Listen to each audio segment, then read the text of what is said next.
For the whole day, um, timpo iti panagbuya kan panangiskan dagiti news kan sitwasyon iti dagiti kakailyan nga nadalapos iti napnap. And at the same time, timpo matlang ma-update ti mga mangyari iti gobyerno. Very sad. Ada iti padi nga nang ko ito'y kuna na nga inusar na iti verse ti John chapter 8 verse 31, 32. John 8:32. Nga kuna na, and you shall know the truth, and the truth shall make you free. Inusar na din nga presikulo in the context iti government. And no da duma, no da ka-decide, kanada da decide iti panangbiro kano ti truth, dagiti officials and leaders, they're using this verse nga kuna kanon ni Apo Diyos, and the truth shall set us free. Kat ko nga komentar iti rito nga rabi. Haan tayo man nga usaran rito nga bersikulo in the context iti government. Gapustad, that is a misapplication, misuse, and abuse iti bersikulo ti John 8:32. No da duma, dahito iti mang mangyari tata.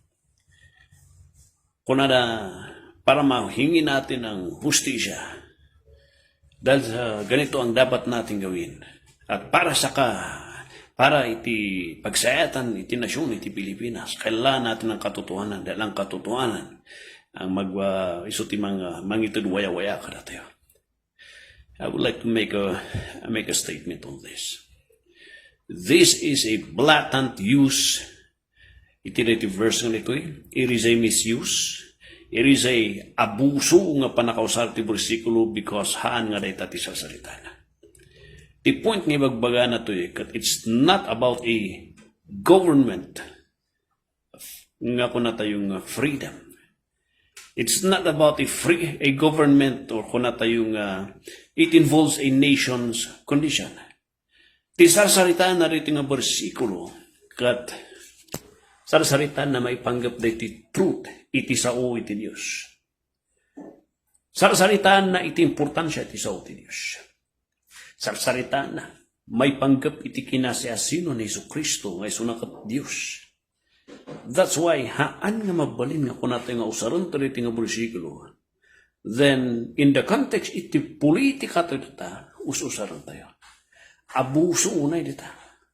Luklukon tayo dito di kunatayo nga agusar tayo ti bersikulo nga awan di konteksto na.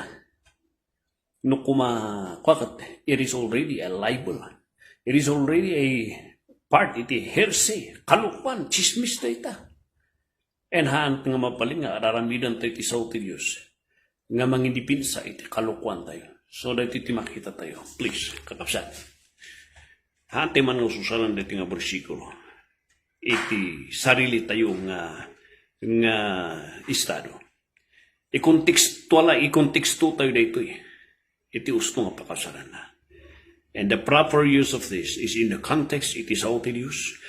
Isu iti mangwaya-waya kada tayo. Ilaban tayo iti sao ti Diyos. Ilaban tayo. Iti kinasiasino ni Jesucristo. Ilaban tayo. Iti Ebanghelyo nga ni Jesucristo ti makaisalakan. Awanan da duma and dayta ti mangwaya-waya nga mensahe nga ilaban tayo haan nga dayta kung kuna nga gobyerno nga estado da nga ila truth iti government dagiti kung kuna ti politician nga mangmangagtatang susaron da dayta nga verse kalukwan dayta raramidan. So we need to be aware of this. Medyo dungdungak tayo ito'y paadi nga nang ibagara tayo kunakat ay uuna yun manunga taon nga nag-eskwela dayta more than 10 years kitaan nyo ti kaskastana. Makibkibyang kunanahan nga makibkibyang. Tirigat na, usarin na pailaang iti sao ti Diyos. Nga mangilaklakad iti kayat na nga mangyari, iti may sa nga political party, iti gobyerno tayo. Nga isuda iti opposition iti nga grupo. Naalas. Diya iti kunatay nga bantayan tayo. Iti panang ususar ti sao ti Diyos. Hanga gapusto nag-adal data ti manong taon. Uwan latan nga uwan. Masapul, amon tayo. Urin ko ng magardiniro ka. Ako malipatan di nag-translate ni William Tyndale. Dumtang to tijimpu dagi ordinaryo nga tattao dagiti gardinero mas nalalaing dantuno dagiti ministro iti nasyon tayo nga mangexplikar ti sao ti Apo.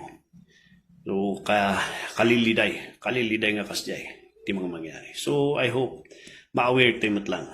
Never and don't you ever dare use that.